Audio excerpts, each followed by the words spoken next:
আমাকে ছেড়ে যাওয়ার পর শুনেছি তুমি খুব কষ্টে আছো। তোমার খবরের জন্য যে আমি খুব ব্যাকুল তা নয়, তবে ঢাকা খুবই ছোট্ট শহর, কারো কষ্টের কথা এখানে চাপা থাকে না। শুনেছি আমাকে ছেড়ে যাওয়ার পর তুমি খুবই কষ্টে আছো। প্রত্যেক রাতে সেই ঘটনার পর নাকি আমাকে মনে পড়ে তোমার। পড়বেই তো, পৃথিবীতে সেই ঘটনা তুমি আমি মিলেই তো প্রথম সৃষ্টি করেছিলাম। যে গাধাটার হাত ধরে তুমি আমাকে ছেড়ে চলে গেলে, সে নাকি এখনো তোমার একটি ভয়ঙ্কর তিলেরই খবর পায়নি। ওই ভেসুভিয়াস থেকে কতটা লাভা ওঠে তা তো আমি প্রথম আবিষ্কার করেছিলাম।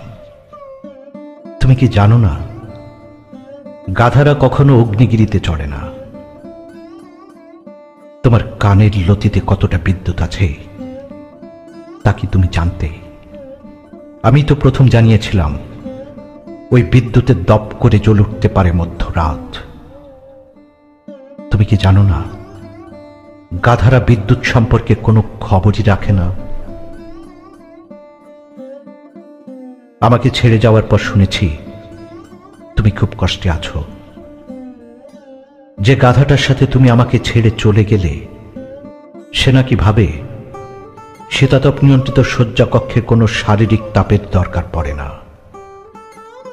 আমি জানি তোমার কতটা দরকার শারীরিক তাপ, গাধারা জানে না। আমি তো খুঁজে বের করেছিলাম তোমার দুই বাহুমূলে লুকিয়ে আছে দুটি ভয়ঙ্কর ত্রিভুজ। সে খবর পায়নি গাধাটা। গাধারা চিরকালই শারীরিক ও সব রকম জ্যামিতিতে খুবই মূর্খ হয়ে থাকে। তোমার গাধাটা আবার একটু রাবীন্দ্রিক।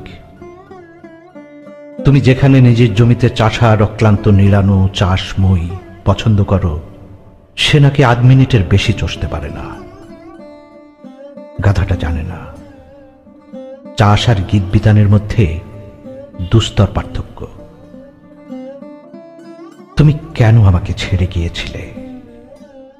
ভেবেছিলে গাড়ি আর 5 তলা ভবনে থাকলেই ওষ্ঠ থাকে, আলিঙ্গনের জন্য বাহু থাকে, আর রাত্রিকে মুখর করার জন্য থাকে সেই অনবদ্য অর্কান। শুনেছি আমাকে ছেড়ে যাওয়ার পর তুমি খুবই কষ্টে আছো। আমি কিন্তু কষ্টে নেই। শুধু তোমার মুখের ছায়া কেঁপে উঠলে বুক জুড়ে রাতটা জেগেই কাটাই। বেশ লাগে। সম্ভবত বৃষ্টির মতো সিগারেট বেশি খাই।